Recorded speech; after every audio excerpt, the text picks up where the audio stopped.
Fala pessoal, tudo bom? Eu sou o Ia Kalil, host do podcast Road Talks. Vai começar, né? Começamos já antes aqui, já batemos um papo aqui internamente, já alinhamos aqui todas as ideias aqui, já estávamos dando risada aqui antes de começar. Não esquece que a gente está aqui por um propósito, que é ajudar o Hospital Fabiano de Cristo. Então você está vendo aqui no seu cantinho um QR Code. Escaneie esse QR Code, faça a sua doação. Lembrando, o Hospital Fabiano de Cristo é um hospital sem fins lucrativos que ajuda pessoas carentes com câncer. E a gente criou esse podcast com o objetivo de conversar com pessoas inspiradoras e, em troca, pedir essa doação para o hospital. Então, não importa o valor, 5, 10, 15 reais, nos ajude. O hospital está precisando da nossa ajuda, então dê essa força aí. Escaneia ele, você vai poder doar com cartão de crédito, cartão de débito, Pix, e a gente é um podcast moderno, a gente também aceita Bitcoin como forma de doação. Então, cara, tem muito jeito de doar. Um lembrete que o hospital sempre me fala, avisa que também aceitamos voluntários. Então, se você estaria perto de Caieiras e gostaria de ter no seu currículo algum tipo de voluntariado, fale com o hospital. No QR Code também você consegue ver isso certinho para você ser um voluntário lá e ajudar eles de alguma forma, tá? Estão precisando da nossa ajuda. Tem aqui a chave Pix, se você preferir. E esse negócio de QR Code é muito complexo, me ajuda, pelo amor de Deus, não tem problema. Na descrição do vídeo, ali embaixinho, tem o link que já vai direto para o site do hospital e já faz a doação também. Todo o dinheiro vai direto para o hospital. Não aceite outro QR Code, outro link, não. É sempre direto lá no site do hospital, com o CNPJ do hospital que vai fazer a sua doação, tá bom? Sempre nessas duas informações aí. E também a gente migrou, né, do digital para o físico. Quero agradecer a Hold, que está nos financiando aqui, alugando esse espaço para a gente conseguir gravar esse episódio presencialmente. Então, obrigado, Hold Brasil, né? Se tiver alguma inadimplência, pessoa física ou pessoa jurídica, fala com os caras mandam muito bem. Pessoa física, jurídica, os caras mandam, né? Exato. E aí, Taricão, você tá bem? Fala, pessoal. Fazer igual o Ian. Não, queria agradecer a Deus, a mais um Road Talks. Yes. Agradecer a Débora por ter parado um tempinho dela para falar com a gente. É Fera, hein? sempre um prazer imenso receber você aqui. Com currículo fera. Com um currículo muito fera. É.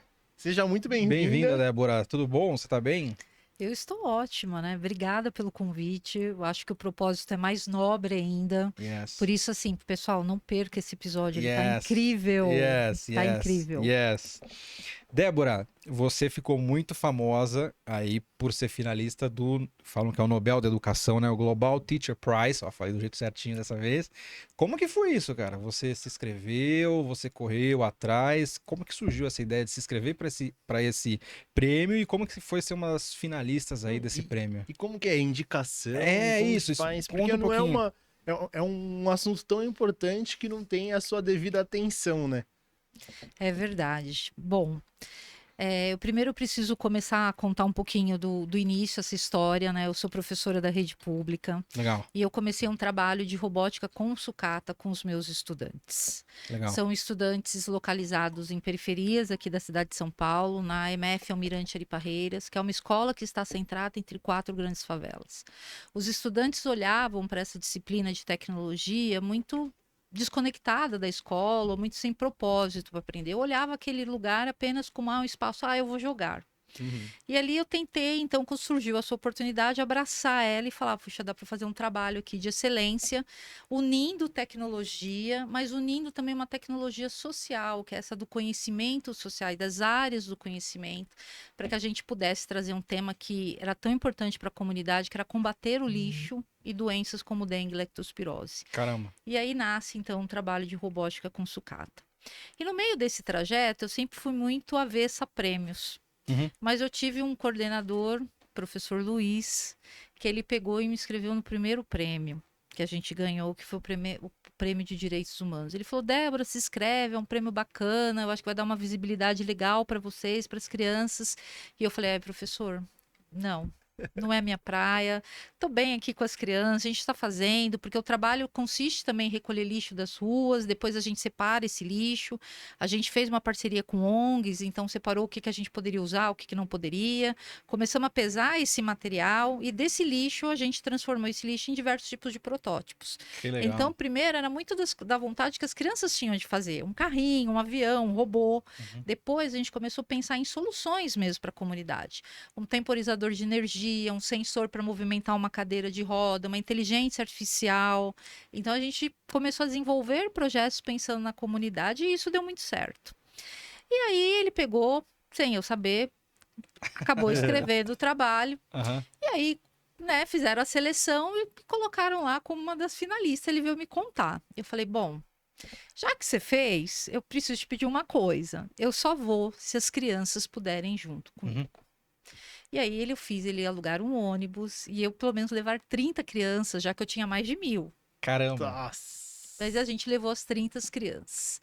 E lá eu ganhei o primeiro lugar como professora de Direitos Humanos, combate ao trabalho infantil pelo trabalho de robótica com sucata. E foi uma coisa tão bacana, porque o prêmio era para o professor, não permitia que eu levasse as crianças, mas eu virei para os organizadores e falei, eu só subo nesse palco se eu puder subir com as crianças. E eu vi o olho das crianças mudarem, e a alegria, né? A gente não ganhou muita coisa, a gente ganhou um valor de R$ 4.000, mas foi o suficiente para comprar coisas que o lixo não nos permitia arrecadar. Uhum. Um Arduino, um motor, um LED. E eu falei, puxa, aí eu comecei a ver o prêmio de uma maneira diferente. Mas de uma maneira muito natural, esse trabalho, ele ganhou diversos prêmios, né? Hoje já somam mais de 19 prêmios. Caramba. Caramba. E aí, eu me inscrevi, porque o Global Teacher Prize, ele é um prêmio que o professor se inscreve, ele preenche um formulário, faz ali uma inscrição, e ali ele aposta para ver no que vai dar. E eu estava recebendo o prêmio Professores do Brasil, que era um prêmio nível nacional, em 2018, no final de 2018. E eu sentada ali na hora de receber o prêmio, eu recebo um e-mail assim, confidencial. Você é selecionada como uma das 50 melhores professoras do mundo. Caraca. Não, e assim, era confidencial, não podia contar para ninguém. Eu comecei a chorar e as pessoas não entendiam por que eu tava chorando, né? E ali eu falei, não, gente, eu tô muito emocionada, Prêmio Professores do Brasil. Aham. Na verdade, eu tava ali com uma emoção muito maior, porque eu falei assim, eu não acredito. Eu me inscrevi no último dia, Uhum. mandei o formulário 1 minuto faltando para meia-noite, encerrava meia-noite, era super rigoroso. Eu falei, não, isso não tá acontecendo, né? É impossível. E tinha, sim, o fato de eu ser mulher também. Enfrentei muitos preconceitos, porque a minha própria rede achava que eu estava fazendo artesanato. Então, parecia que a todo momento eu tinha que mostrar, não, gente, é um trabalho de robótica, tem automação, com Arduino, com sensor, só que com material não estruturado. E aí a gente passou um pouco mais essa etapa, e aí vem um segundo e-mail, e na verdade um pedido, eu estava em sala de aula, um pedido dos organizadores para que entrasse ao vivo naquele momento, porque precisavam falar comigo. E eu achei estranho aquilo, né? Eu falei, bom, será que eu fui desclassificada, fiz alguma coisa errada? Porque existe uma exigência internacional, o prêmio é auditado pela PwC, então é uma coisa bastante séria. Mas ali eles anunciaram que estavam me dando a notícia que eu estava entre os 10 melhores professores do mundo. Caramba. E para mim, assim, eu não acreditava, né? Uma professora de uma periferia lecionando um trabalho de robótica com sucata, desacreditado no país, ali numa inscrição de muitos outros trabalhos, eu não vou lembrar a quantidade de trabalhos que foram inscritos naquele ano, mas 120 países concorrendo, e eu ser a primeira mulher, a primeira sul-americana a chegar na final desse prêmio. Legal. Então foi algo muito especial, né? E assim, mudou um pouco também da concepção, porque a partir desse trabalho, que começou lá em 2015, abriu-se portas para a gente também trazer a robótica para dentro da sala de aula, mas de uma maneira acessível, democratizando esse acesso. Então, acho que foi uma feliz coincidência aí. Que legal, caraca, sensacional. legal, Parabéns, realmente. hein? Obrigada. Que incrível, que incrível. E aí, como que foi tudo isso, né? Você foi uma das finalistas lá e como que rolou, como que foi? Conta um pouquinho pra gente. Bom, o prêmio é um sonho, né? Tanto é que recentemente eu tive a oportunidade de reviver ele, mas agora como embaixadora da educação, não mais como a finalista do prêmio. O prêmio ocorre em Dubai. Então, um país que é uma cidade totalmente futurista, né? E ele realmente ganha esse apelido de Nobel da Educação porque ele se compara ao Oscar mesmo. Tem um tapete vermelho para os professores, tem assim as pessoas com a torcida, com as bandeirinhas dos seus países. E para mim foi muito gratificante, porque ali eu tive contato com outros professores, né? Um grupo de 10 professores de todo mundo, com histórias bastante diferentes, mas que momentos se assimilavam, principalmente em valorização docente, Uhum. e tá ali tendo a oportunidade de vivenciar isso, né? Que é uma coisa que foge da realidade de qualquer professor da escola pública, né? Sim. Você não pensa que pelo teu trabalho você vai ser reconhecida Sim. internacionalmente. E eu acho que para nós aqui brasileiros foi uma quebra mesmo de paradigma, né? De mostrar que sim, lugar de mulher é onde ela quiser, Sem dúvida. inclusive mexendo ali em tecnologia, Uhum. fomentando isso dentro da escola. Esse trabalho é hoje uma política pública estadual aqui do estado de São Paulo. Eu espero que a gente consiga reverter ainda, reverberar para nível nacional. Mas trouxe também um peso de mostrar que a nossa educação pública aqui pode estar no nível mais alto do mundo. E para as crianças, assim, é muito legal olhar para isso, porque aquelas crianças que não achavam que podia ser alguém, de repente eles olharam para a professora deles, viram aquela, né, aquela mudança, assim, Sim. porque também a mídia foi muito pesada na época do prêmio, então vários programas, foi noticiado, jornais, mas para as crianças foi uma inspiração muito bacana, de mostrar que não era aquele lugar de extrema pobreza que podia decidir a vida deles, que é a Sim. educação, que ela é muito mais transformadora. Então foi uma ponte muito importante para essa geração também, de mostrar que a tecnologia ela pode ser usada como um propósito. Sim, sim. E, ô Débora, você consegue contar um pouco mais do projeto em si? Como que é Claro. o detalhe do projeto? Qual que é o intuito? Qual que é a faixa etária das crianças? Você fala criança, a gente imagina de 3 a 5 anos, aí a gente fica falando, nossa, de 3 a 5 anos as pessoas já estão trabalhando com robô, eu acho que eu tô É. muito atrasado, na minha época não era assim. Mas como funciona mais ou menos o projeto? O trabalho ele nasceu em 2015. E eu falo sempre minhas crianças, porque eu acho que eles vão ser sempre, tá? Mas são crianças de 7 a 14 anos. Então Tá. também tem os adolescentes. Aham. Mas são todas minhas crianças até hoje. E ele nasceu assim, de olhar para a tecnologia. Eu sempre fui uma professora diferente dos meus colegas. Eu tive a oportunidade de trabalhar em indústria por um tempo. Então, de entender a importância da tecnologia, eu me sentia extremamente frustrada, porque quando eu trabalhei na indústria, eu trabalhei na área de recursos humanos. E aí eu pegava os estudantes recém-saídos do ensino médio para fazer entrevista, para trabalhar na fábrica, e eles colocavam que tinham um currículo que sabiam de tudo. Uhum. Excel, Word, e chegava na hora do teste prático, eles não sabiam onde estava um editor de texto, o que era uma planilha, como funcionava aquilo. Isso começou a me dar uma angústia muito grande, porque eu falei, puxa, como é que esses meninos vão se preparar para esse mercado Sim. de trabalho se a base deles está muito, não está sólida, que é a educação.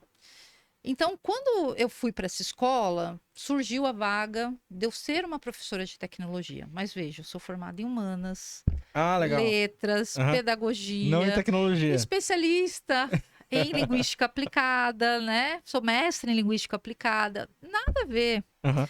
Mas, assim, eu sempre acreditei que a tecnologia ela pode ser usada como duas formas. Uma que ela é objeto de conhecimento e a outra que ela pode ser uma grande ferramenta de ensino. Sim. Então, quando surgiu essa oportunidade, eu queria mostrar para aquelas crianças, né, aqueles jovens, que a tecnologia poderia mudar a vida deles.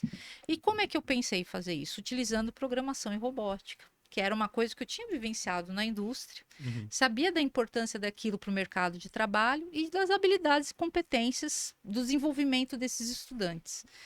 Mas quando eu me propus a fazer isso, eu não tinha nenhum conhecimento de como trabalhar. Eu tinha muita vontade. Uhum.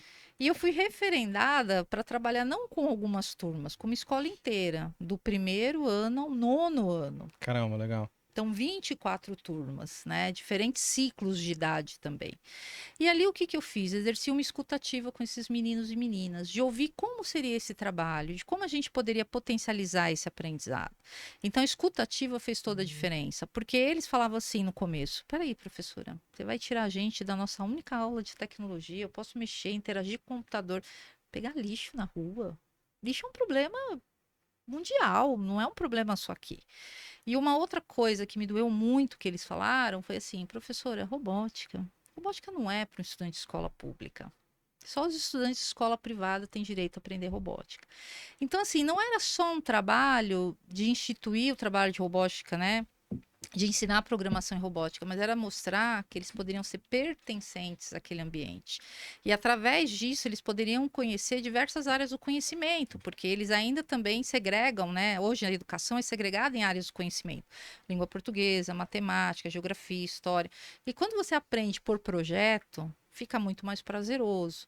E qual era o desafio ali? Era resolver um problema social que eles me trouxeram no diagnóstico, que era o lixo. Então, era a proibição dessas crianças de ir para a escola nos dias de chuva por conta do alagamento. E, ao mesmo tempo, de sofrer com dengue e leptospirose. A nossa primeira aula pública, eu fiquei uns 2 dias sem me alimentar. Porque eu não me conformei de ver o lixo e ver o cheiro forte, e ver rato entrando na casa das crianças. E aí eu comecei a entender porque muitos dos alunos, por exemplo, iam para a escola sem tomar banho. Porque não era porque eles queriam, porque não tinham condições.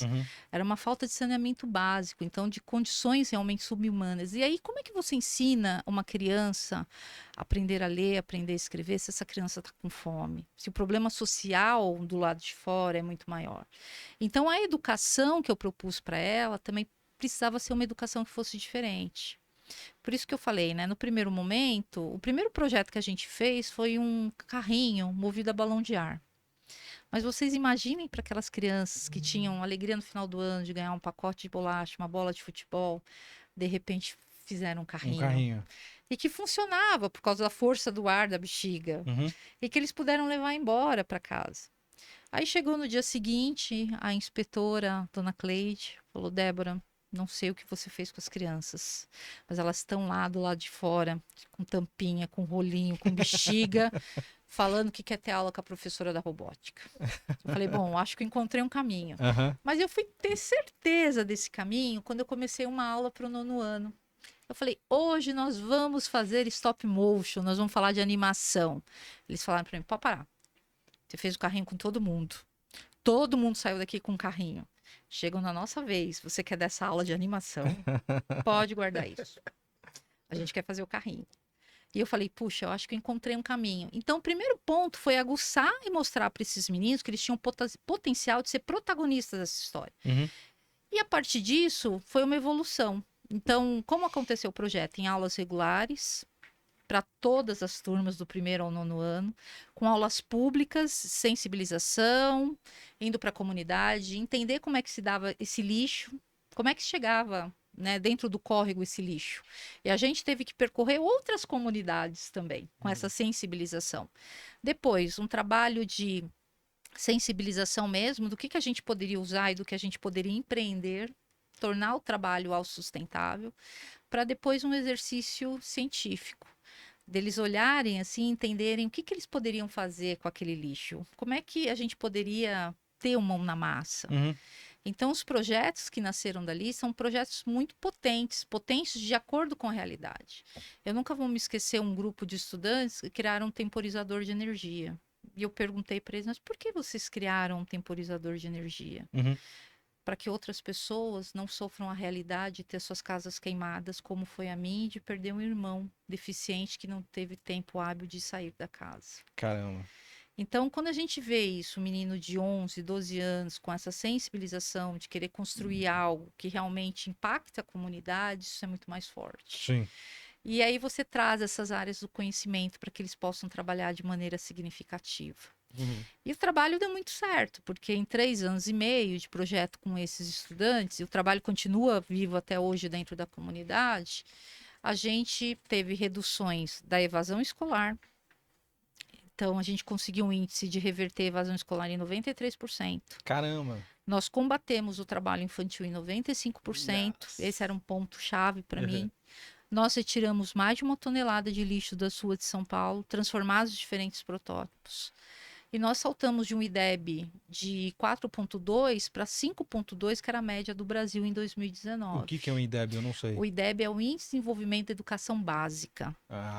Por quê? Porque eles começaram a olhar para as áreas do conhecimento de uma maneira diferenciada. E mais dispostos também a estudar para reverter a sua história. Mas se vocês me perguntarem o que foi mais importante, foi entender, foi ver aqueles meninos sonharem. E se vocês me permitirem, eu queria contar a história do William. Claro, seria bacana. O William chegou no 8º ano sem saber ler e escrever. Putz. Nossa. Mas o William fez um helicóptero com um recipiente de suco, com um palito de sorvete. Os motores tinham a interligação igual o motor de um helicóptero, né, para poder girar a hélice. E o William, como você fez isso? Estava maravilhada. Uhum. E o William falou: olha, professora, quando sair todo mundo da sala de aula, eu te conto. E saiu todo mundo. E o William me conta. Ele falou: professora, você sabe que eu não sei ler e escrever. Mas se eu voltar aqui todo dia depois da aula, você me ensina a ler e escrever? Naquele momento, eu falei: é isso que a gente espera, quanto professora, Uhum. que esse menino vai se despertar. Ao mesmo tempo, eu me senti fracassada. Esse menino passou 8 anos na escola e ninguém teve esse olhar para que ensinasse esse menino a ler e escrever. Ele precisou fazer algo que interessasse para ele se despertar. Qual é o resumo dessa história? O William se formou, aprendeu a ler e escrever no 8º ano, fez o 9º, fez o ensino médio e passou em física na USP. Caramba! E esse é o 2º ano dele de faculdade. Que legal! Então, isso mostra a potência desse trabalho. E o mais importante que eu aprendi com tudo isso, né? Às vésperas de ir para Dubai, onde foi a final do prêmio, eu recebi uma carta linda da comunidade. Porque a comunidade, no começo, ela não acreditava no trabalho. Uhum. Então, eu saía sozinha com as crianças, vinha um familiar, às vezes nenhum. Mas no final do trabalho, quando eles começaram a ver o efeito, que realmente diminuiu as enchentes, diminuiu as doenças, a gente já tinha conseguido colocar coletores dentro da comunidade, fazer parcerias com ONGs, eles começaram a apoiar. Uhum. E o prêmio ali foi aquele ápice, né? De mostrar, olha, a gente está no mundo agora pelo trabalho que a gente está desenvolvendo aqui. Legal. A carta dizia muita coisa, mas uma eu jamais vou esquecer. Obrigada, professora, por compreender que na favela moram pessoas. A gente está aqui falando de inovação, Sim. mas a inovação só existe por causa das pessoas. Sim. Então a gente precisa humanizar um pouquinho mais esse processo. Exato. E Débora, quando você viu que estava no caminho certo? Foi com a história do William? Foi em outra situação? Foi quando você recebeu o prêmio? Eu comecei a ver que a gente estava no caminho certo, eu acho que logo ali no começo, mas eu ainda não tinha o apoio da gestão escolar e o Uhum. apoio dos meus colegas professores.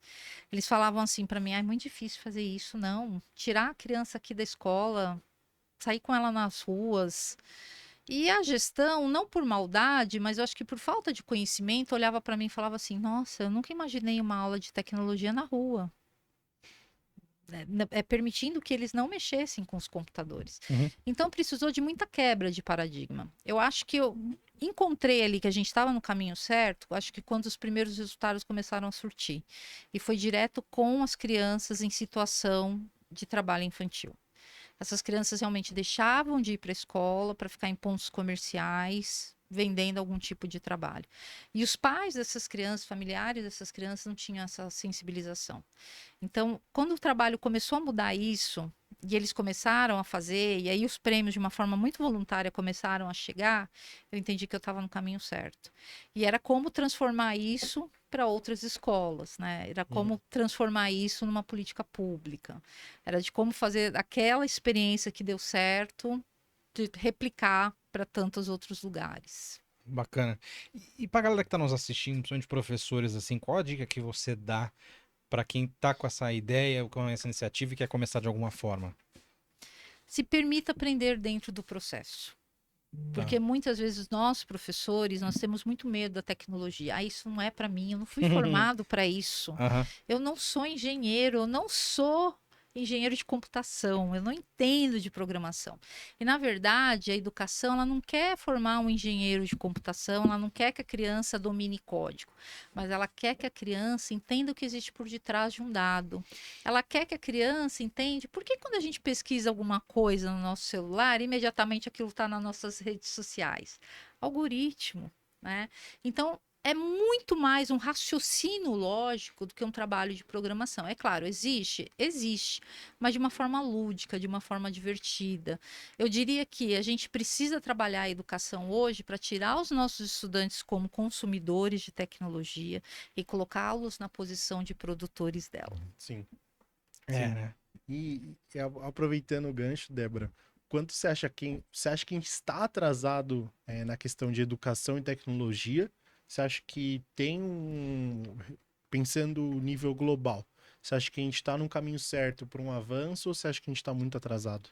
Eu diria o seguinte: a gente tem um documento hoje, norteador da educação, que é a Base Nacional Comum Curricular, que coloca a tecnologia como objeto de ensino e também com competências e habilidades para ser trabalhadas como ferramentas. Uhum. Ao mesmo tempo que a gente tem contrapontos, né? Recentemente nós proibimos o celular. Eu acho que a questão não é só proibir, É isso, mas a exato. gente não está fomentando a educação para educar de fato esses meninos com a tecnologia. Então, veja, a gente tem um documento que ele ainda não chegou a essas salas de aula, que a gente precisa trabalhar 3 pilares em especial, que é o mundo digital, que traz ali habilidades e competências das tecnologias digitais da informação e da comunicação, a cultura digital, que envolve educação midiática, que envolve multiletramentos, né, com linguagens diferentes da minha, por exemplo. Quando eu estudei, você só existia ali o livro na sua frente. Você não tinha o hiperlink, por exemplo, você não tinha outras figuras, né? Inteligência artificial. Inteligência artificial. Então, isso precisa ser trabalhado. E o pensamento computacional, que muito mais do que só trabalhar códigos, vai trabalhar todo esse raciocínio que a gente está conversando aqui. Então, trabalhar a questão da cultura maker, da programação, de narrativas digitais. Então, a educação, a gente tem um documento muito bacana que a gente precisa chegar na ponta. Então, não diria que nós estamos atrasados, mas nós sim precisamos de investimento, porque quando a gente olha a discrepância, a desigualdade social, principalmente em relação ao acesso à conectividade, ela é muito maior para os estudantes negros e estudantes de escolas públicas. Uhum. E muitas das vezes, ao proibir a ação na escola, nós estamos tirando o menino o direito de poder navegar por esses ambientes e aumentando um pouco dessa desigualdade. Então, eu falo, eu não sou contra a lei, eu acho que a lei veio num bom momento, veio dar um respaldo necessário aos profissionais da educação, mas ela não pode parar por aí. A gente precisa fazer um exercício de trazer linguagem de programação, como existe em outros países, sabe? Que já é uma segunda língua, inclusive, para dentro da educação. Sim. Sim, mas assim, Débora, tem escolas que acham que deveria se ter o celular, mas aplicado de uma outra forma. Tem gente que fala que não, que atrapalha o processo cognitivo, enfim, o processo todo de aprendizado de um ser humano. O que você acha, né? Assim, qual que é a sua visão? Realmente atrapalha ou a tecnologia veio para ajudar? Pode gerar algum tipo de dependência? Como que você vê, assim, principalmente para crianças, né? Não, com certeza, ela traz muitos problemas ali dentro da sala de aula. Porque quando chegou a tecnologia, não chegou uma regulação com ela, chegou um livre acesso. Essas crianças hoje têm acesso a coisa que elas nem poderiam ter. E a gente depende muito dos programas, sabe, para criar uma curadoria para não se passar. Vou dar um exemplo, né? O YouTube. O YouTube você tem ali uma gama de vídeos que, se o pai não ficar atento, a criança pode olhar uma coisa que não é da classificação dela, né? Ou pegar o próprio celular do pai maior e olhar uma classificação. Por outro lado, assim, o YouTube já teve essa preocupação de fazer uma classificação para a educação, que é o YouTube Edu. Né? Só que isso não acontece assim de uma forma geral. As crianças acabam omitindo a sua idade, fazendo redes sociais que não podem utilizar, navegando e vendo sobre tudo. E hoje a gente tem umas redes sociais que é aberta, né? E sem essa curadoria de notícias falsas, está ficando cada vez pior. Sim. A escola ela tem um papel central de trazer esses temas, mas o papel maior está dentro de casa, porque cada vez mais cedo os pais e familiares têm dado dispositivos móveis para essas crianças. E sem uma finalidade pedagógica, apenas como um fato de distração. Ah, você está chorando? Toma aqui, assiste um vídeo, joga. Então, isso é prejudicial, porque ao longo do tempo essa criança pode criar um vício, né? A grande tecla que eu falo é que não adianta a escola proibir, mas o pai permitir que essa criança, após o horário da escola, permaneça mais 5 horas conectado. Entendeu? É uma discrepância. Então, a gente precisa realmente educar. E educar é todo mundo compreender que precisa bater um papo. Em casa também precisa ter rotina. Não adianta o pai falar assim, olha, desligue o seu celular, mas eu continuar aqui vendo o meu. né? A criança também ela é exemplo. Então, esses meninos e meninas nasceram nessa era digital. Isso é inegável, é inegociável. Uhum. Por isso que eu falo que só proibir é uma mudança muito drástica. A gente precisa começar a educar. E essa educação, ela precisa vir acompanhada da educação familiar, para depois vir acompanhada de um acompanhamento escolar via currículo, que pode ser de uma maneira transversal, ou pode ser um currículo de tecnologia, mas onde debatam essas questões que são prejudiciais.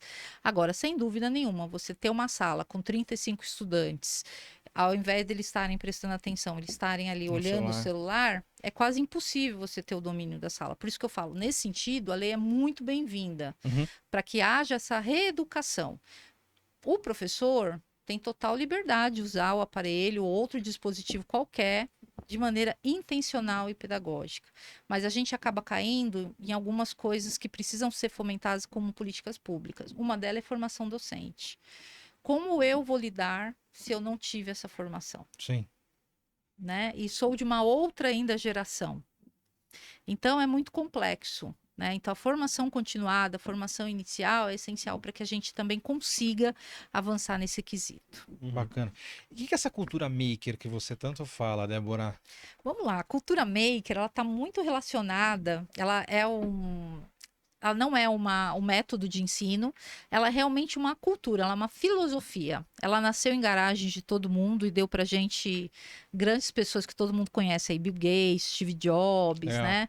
iPhone nasceu numa garagem, Microsoft nasceu em outra garagem, mas nos anos 2000 ela foi muito direcionada para a educação, porque ela trouxe aquele conceito do aprender a fazer com as mãos. Uhum. Então, o estudante deixa, como Paulo Freire dizia, né, de ser só ali um receptor de conhecimento, o professor ali depositando conhecimento para ele poder se envolver com uma aprendizagem, que pode variar de marcenaria, um bordado, uma programação, uma Uhum. robótica, até uma aula de animação que envolva as mãos, envolva o fazer. Por isso que a cultura maker ela tem um poder ali de ressignificar a nossa educação, para sair de uma educação que é tradicional, conteudista, para uma educação que seja mais mão na massa por projetos. Ah, entendi. E- Bacana, hein? Ô, Débora, aí me tira uma curiosidade, na verdade. Hoje, igual você falou, a inteligência artificial tá vindo muito forte. E você acha qual que é o papel da escola ou dos professores para manter esses alunos tendo um senso crítico? Você acha que vai ser papel das escolas, vai ser papel dos pais, vai ter que ser um conjunto? Porque, querendo ou não, é uma coisa que está interferindo também até mesmo o pessoal mais velho. Então, qual que é o seu ponto de vista referente a isso?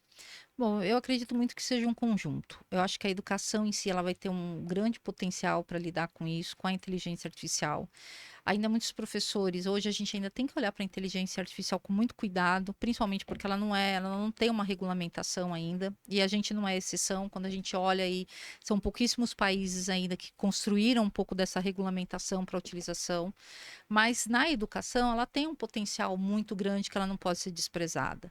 A partir do momento que ela consiga personalizar o ensino, né? Que ela consegue trazer ali coisas que um professor, de uma maneira presencial, não consegue para um estudante, que é que ele aprenda em um ritmo dele, um ritmo personalizado para ele, que a gente consiga trabalhar com esses meninos e meninas de uma forma mais atrativa, né? Mas para isso, igual para fazer um prompt, esse menino tem que entender de criticidade. E criticidade vem acompanhada de uma pauta que é super importante, que é a educação midiática, por exemplo, que tem essa posição de formar jovens críticos, né? Só que para ele ser crítico, ele também precisa aprender a ler e escrever. Então a gente volta também numa tecla que a gente precisa reforçar o nosso arroz e feijão, que é fazer muito bem feito, que é português e matemática. Esses meninos precisam sair com uma melhor base. Por outro lado, a gente fala muito de um termo que eu não sei se vocês estão muito acostumados, que é desplugado, né? Ou seja, você não necessariamente depende de uma máquina para você trabalhar com inteligência artificial. Por quê? Porque você vai trabalhar o conceito dela. E o conceito dela, você pode fazer uma dinâmica, você pode mostrar para esse menino como se faz um prompt, quais são os caminhos para você descrever. Então, tem várias coisas que a escola pode fazer, mesmo que ela não tenha esse acesso que a gente chama de high-tech, né? De alta tecnologia, para você começar. E isso precisa também partir de um currículo, mas a gente ainda está falando de uma coisa muito nova, né, que precisa ter o seu olhar, que tem um certo receio ali, mas é fundamental que a escola traga esse pilar, né, justamente para que não ocorra o que ocorreu com as redes sociais, ou para não ocorrer o que tem ocorrido, né, esses meninos utilizam ali de chat GPT, fazem cópias, sequer deu crédito para aquilo, né? Ou confia ainda em coisas que não estão corretas, porque é uma inteligência artificial aprendendo, né? Então acho que a gente tem que levar tudo isso em consideração. Exato. E você comentou bastante sobre a base, né? Você acha que realmente está muito defasado, mais do que a gente imagina? Porque assim, a gente conversa com vários empresários, a galera reclama muito, né? Por exemplo, poxa, a pessoa entrou aqui, tá fazendo um estágio, não sabe escrever português direito, poxa, não sabe fazer um cálculo de matemática básico, que é coisa de quarta, quinta série, soma, subtração, multiplicação, né?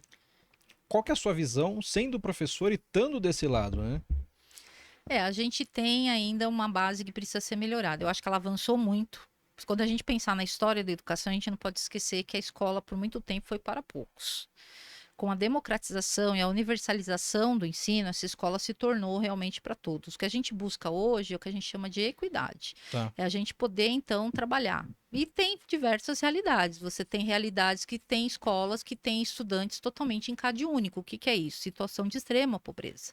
Então, com certeza, a base familiar dessa criança, as condições que ela mora, né, são condições que afetam também a aprendizagem desses meninos e meninas.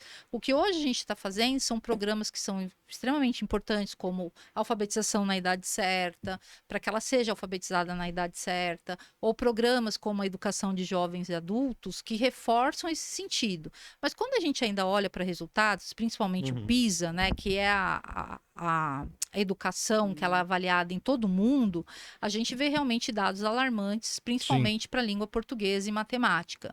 Então, isso mostra que a gente não está fazendo o que a gente chama de arroz e feijão bem feito. Mas a gente tem modelos aqui no próprio país que são modelos de excelência. Sobral começou a alfabetizar as crianças na idade certa e o resultado que Sobral tem do índice de desenvolvimento da educação brasileira é muito superior aos outros estados. Então, a gente, olhando para essa régua e olhando também para esses benefícios, né, e esses estados que se destacam, a gente tem como reverter essa situação. Mas sim, a base ainda ela precisa ser muito melhorada no nosso país. Sim. Galera, não esquece que a gente está aqui por um propósito, que é ajudar o Hospital Fabiano de Cristo.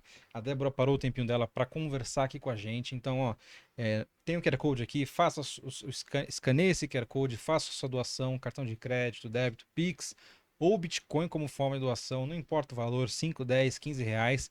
Tem a chave Pix aqui também para você fazer a doação, ou o link também que já vai direto lá para o site do hospital, que você vai conseguir fazer a sua doação, tá bom?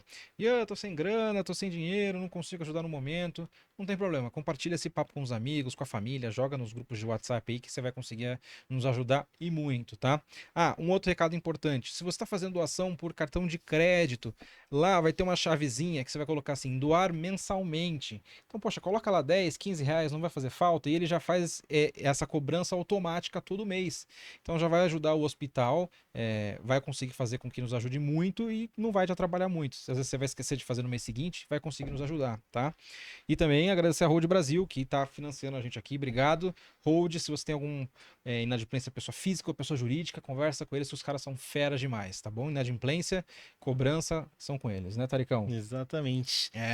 Débora, esse papo de educação é incrível, né? A gente vê o quanto a gente pode conversar e mudar as coisas, né? Porque a gente vê algumas pessoas um pouco acomodadas, só reclamam, só falam mal e tá tudo ruim, e não é bem assim. Você é a prova viva que tem uma iniciativa que você consegue mudar totalmente a linha de raciocínio, né? E quais são os seus próximos planos aí? O que você tá imaginando pro futuro, né? Conta um pouquinho pra gente. Uau, difícil fazer essa pergunta, né? Porque quando a gente fala de educação, a gente olha, pelo menos tenho o hábito de olhar para o presente, porque essas crianças estão nesse momento. né? Então eu sempre lembro disso, é esse momento que a gente precisa fazer a coisa acontecer. Mas claro, eu acho que as nossas perspectivas são muito boas, né? A gente enfrentou alguns problemas nos últimos anos com a nossa educação, mas a gente sabe o que precisa ser feito para reverter esse quadro, né? Valorização docente é um ponto, e isso vai além de salários, vai também através de condições, né? De você poder ter um ambiente melhor de aprendizado. Como eu disse, né? Tem crianças que estão ali em situação extrema de vulnerabilidade, que a escola é um porto seguro para essas crianças. E a gente vivenciou isso ainda. A pandemia também, a gente não pode esquecer. A gente está vivenciando um momento de pandemia. A saúde mental dessas crianças foi totalmente afetada. Isso é uma coisa inédita que nós tivemos. É claro que nós ainda temos consequência. Então, olhar também para a questão da saúde mental, uma educação que seja humanizadora, que ela não seja conteudista, mas que ela dê a oportunidade desse menino e olhar para as outras habilidades e competências, né? Eu sempre coloco a situação do William. Por quê? Porque o William, por muito tempo, ele foi aquela exclusão, né, da escola, de não olhar para ele por ele fato de ele não ser alfabetizado. Então, veja, ele foi ser alfabetizado no 8º ano, a partir do momento de uma coisa que ele queria. Então, essa escola também precisa ser atrativa. Então, futuramente, eu vejo a gente poder ter uma educação que seja significativa, que seja inovadora, que a gente possa ali continuar colocando a mão na massa e que não necessariamente a gente dependa de altos recursos, porque como eu mostrei aqui, baixos recursos podem fazer muita coisa. Sim. Então eu olho que essa educação ela pode ser promissora para esses meninos e meninas. Bacana. Boa, né? E, ô Débora, aproveitando que a gente está no mês das mulheres, Exato. e você é uma mulher que inspira, acho que homens e mulheres, eu Exato. acho. Parabéns por isso. Eu gostaria de saber ainda se existe um preconceito nesse ramo, no ramo da educação, porque eu particularmente sempre tive aula com mulheres, você falou assim, a gente sofria um certo preconceito. Você acredita que existe esse preconceito ainda por ser mulher na educação, ou é um preconceito mundial ainda, ou você acredita que é uma coisa nacional? Eu acho que na educação, não são em toda a educação, né? Porque a educação, como você mesmo traz, ela é composta de mulheres, né? Se a gente olhar os dados das redes de ensino, a maioria são mulheres. Mas a gente percebe que algumas áreas, como exatas, né? Essa área de tecnologia, são áreas que têm mais homens do que mulheres. Né? Então, a gente olhar para a história, não foi bem assim.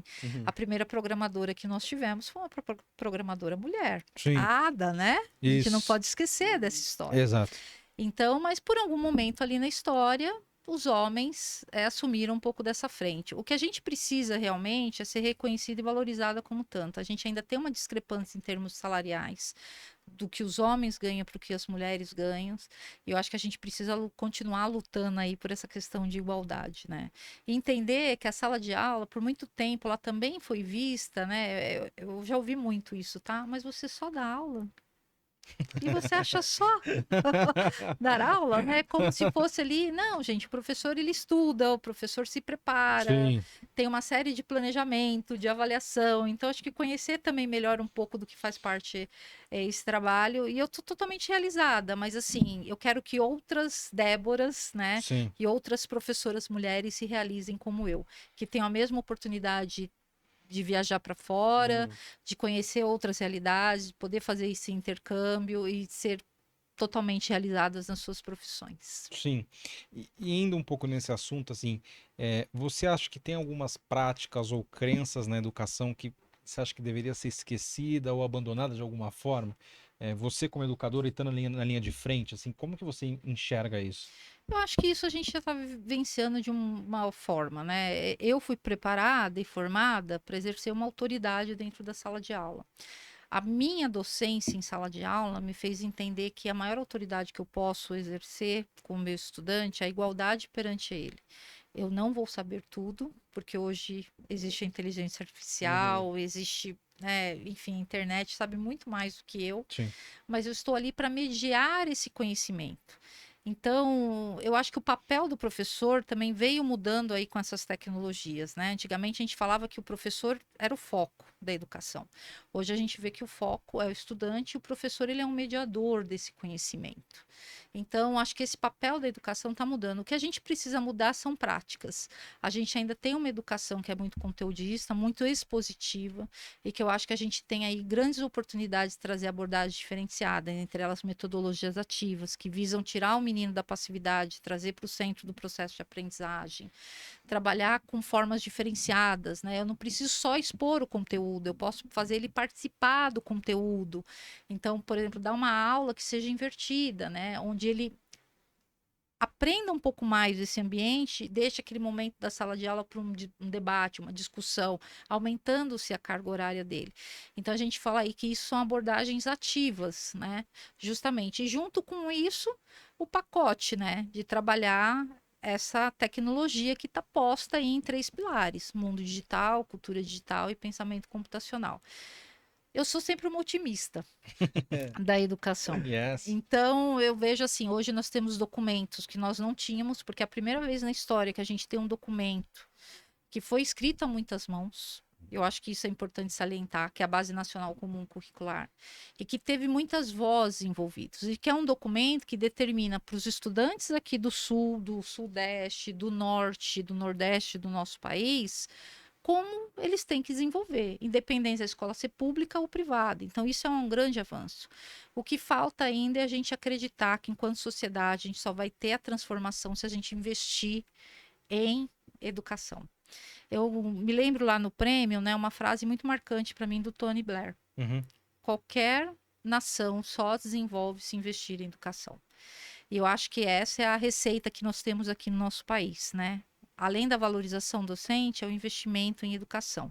Entender que isso não pode ser privilégio, mas isso é necessário, é necessidade. Sim, sem dúvida alguma. E o Débora, você acredita que com esse avanço tecnológico pode existir uma substituição de professores por algum fator? Polêmico a pergunta, hein? Ou você acredita que sempre é uma profissão que vai sempre se manter? Essa é aquela pergunta de $1 milhão. Mas brincadeira à parte, para a gente quebrar o gelo, né? Eu não acredito em substituição do professor, porque a educação, e eu acho que a pandemia nos deu a prova disso. Para a educação ocorrer de verdade, a humanização, a integração, a escola, ela se faz muito presente. Eu acho que nós podemos ter complementos, a depender das faixas etárias, tá? Eu não estou falando isso para educação infantil, anos iniciais. É impossível alfabetizar uma criança por uma tela. Uhum. Mas, quando a gente olha lá para a educação, para o ensino médio, por exemplo, para o universitário, você pode complementar algumas coisas no online. Não tudo, mas algumas coisas podem ser híbridas. Então, eu acredito que a educação ela vai estar sempre se complementando, mas que um professor vá deixar de existir, eu acho que é quase impossível. Porque até ali, né, para ele estar na frente de uma tela, você tem que ter um professor ali falando.